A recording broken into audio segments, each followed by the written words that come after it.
الارض دي فيها حاجه مش طبيعيه. قال لي الحفار كان شغال لوحده، مش انا اللي كنت بسوق. ابتدى الحفر لمده شهر كامل بنحفر. بدل الحفار بقى في 2 حفار، 2 شغالين بنحفر المساحه كلها.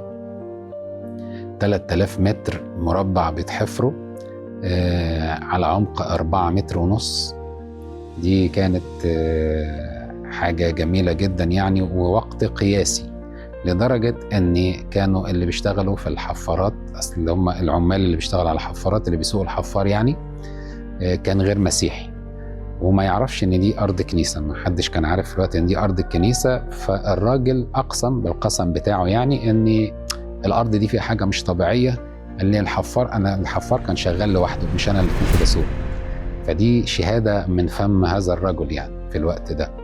ونشكر ربنا في خلال شهر كان تم الحفر، زائد ان احنا كمان عملنا تربة الإحلال، الحفر وتربة الإحلال، ودكينا تربة الإحلال، ورمينا بعد كده حاجة اسمها الخرسانة العادية أو وش النظافة اللي بتحط قبل اللبشة المسلحة. ودي كان وقت قياسي جدا في خلال هذا الشهر يحصل الكلام ده كله، لأن في كل خطوة كانت بتحصل كانت يد الله العزيزة القوية كانت بتبقى شغالة في هذا التوقيت.